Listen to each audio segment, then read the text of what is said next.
The recession is coming, but is it all doom and gloom for fintech? Let's see what experts predict for the near future. I'm Vasil Solashuk, CEO of Insar, and this is our Fintech Engineering YouTube channel. Hit subscribe button to stay on the top of fintech.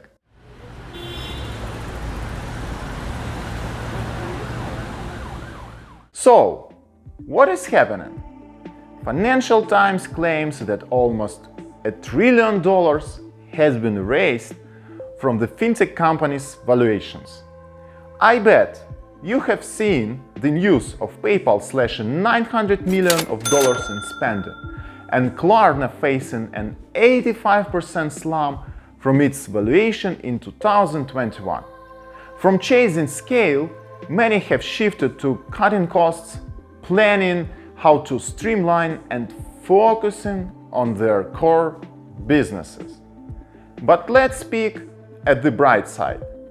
JP Morgan's stock-based odds of a recession have plunged in August to just 51% from 91% in June. Fintech Global reveals that while the market is growing through tough times, about $76 billion have been raised across more than 3,400 deals in the first half of 2022. So what should we brace for? And which sectors of fintech might survive the blow? Let's take a look at the forecasts. Bloomberg's editor Jared Dillian says we might not see as fearsome a recession as it was in the past. What we might see in the next quarters in the US is the so-called soft landing for the economy. It happens when the Federal Reserve pulls off a miracle and tames inflation by raising interest rates without causing a profound recession. He picks up as the scariest financial crisis the one of 2008 and 2009. Long profound and due to that called the Great Recession, it made unemployment rise to 10%, the housing market crumble, and personal bankruptcy spike. It got worse during the COVID-19 recession of 2020, but the recovery was quick, thanks to unprecedented fiscal and monetary stimuluses. And now, financial conditions eased back in just 2 weeks, so a soft landing might be in the process. Oh, and there is something we can't understand just yet. And in a second I will share perspectives with more details on fintech. And if you're enjoying this video, you can use the time to put a thumb up below. Oh, and check this channel for my talk with Checkal CTO Ram Bajaj, where he shares what will be the focus of fintech executives next year. So let's go back to the outlooks.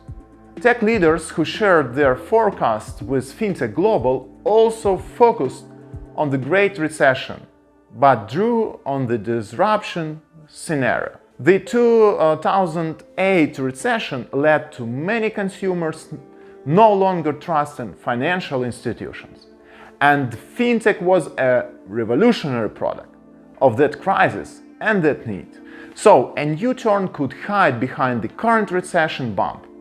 Pioneer's Senior Vice President James Allen and Matt Clifford, the Chief Executive and co-founder of Entrepreneur First, do not see the recent dip as the end of fintech. Instead, it's the correction of the market, considering the venture capital markets bull run through 2020 and 2021.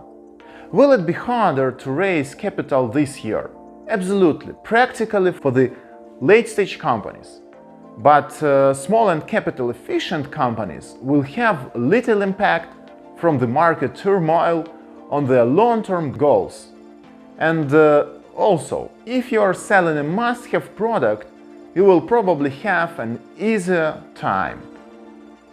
And Henry Grimm, General Manager Europe at investor CapChase, is also confident that fintech companies might not be as affected as other sectors.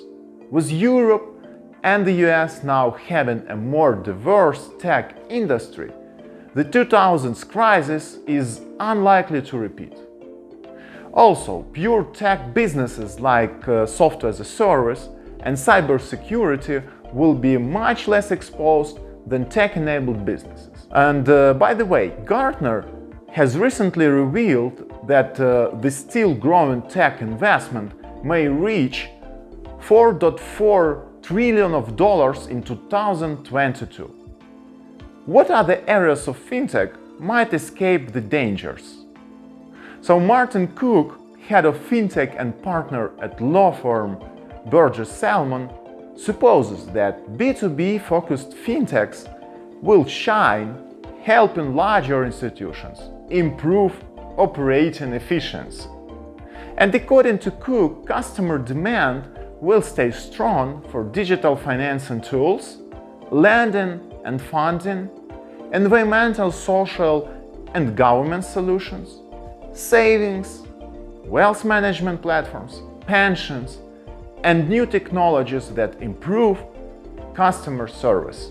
And by the way, if ERP integrations are on your agenda, our recent article might help your team avoid integration pitfalls. Check out our fintech engineering signals using the link below in the description to this video. If there is a pinch of bitterness to add to this forecast, chairman of the Consortium Foundation and founder of Saxo Bank, Lars Sir Christensen, does it. He says that it looks like a toxic environment if you are a long way to reach your profitability zone or having a high burn rate. So, are we talking about a long period of recession?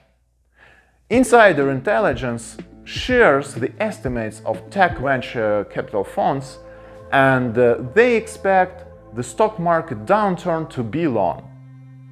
On the contrary, Mitsuko's analyst Dan Solov said to Financial Times he expected to see many companies bouncing back to grow in the second half of this year, as year-on-year comparisons are setting a more positive tone.